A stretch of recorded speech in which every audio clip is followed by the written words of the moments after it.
हिंदी विभाग की ओर से आप सभी छात्र छात्राओं का हार्दिक स्वागत करती हूँ।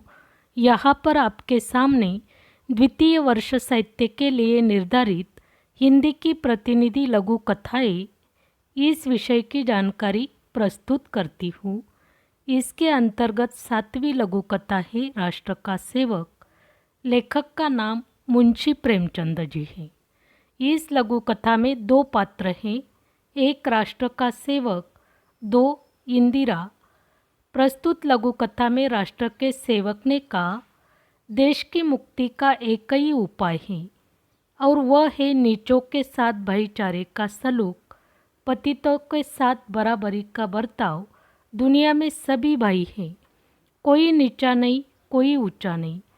दुनिया ने जय जयकार की कितनी विशाल दृष्टि है, कितना भावुक हृदय।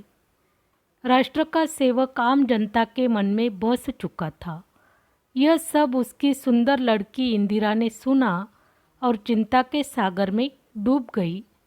इंदिरा राष्ट्र के सेवक के पास जाकर बोली, श्रद्धेय पिताजी, मैं मोहन से ब्याह करना चाहती हूँ। राष्ट्र के सेवक ने प्रलय की आंखों से उनकी ओर देखा और मोह फेर लिया। इससे यह स्पष्ट होता है कि राजनेताओं की करनी कथनी में अंतर हुआ करता था। यह नेताओं की एक युगीन मानसिकता कई शताब्दी पूर्व चलती आ रही है। इस तरह इस लघु कथा में उसकी लड़की इंदिरा ने सुनने के बाद वह चिंता के सागर में डूब गई। राष्ट्र के सेवक ने नीची जात के नौजवान को गले लगाया और दुनिया ने कहा कि यह राष्ट्र का सेवक फरिश्ता है, पैगंबर है, राष्ट्र की नैया का खवैया है। इंदिरा ने यह सब देखा और उसका चेहरा चमकने लगा।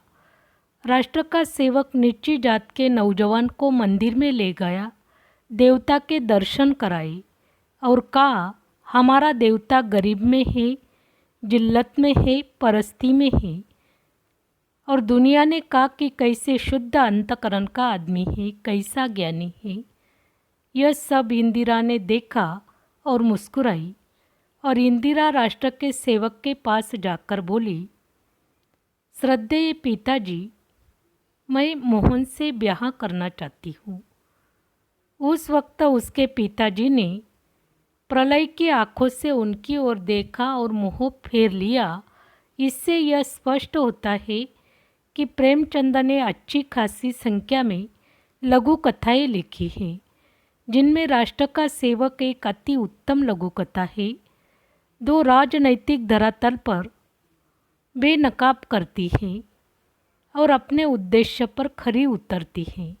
इस लघु कथा से हमें यह एहसास होता है कि आज ही नहीं, 1 शताब्दी पूर्व की नेताओं की करनी कथनी में जो अंतर है, इसे लेखक ने इस लघु कथा के माध्यम से नेताओं की मानसिकता को स्पष्ट किया है।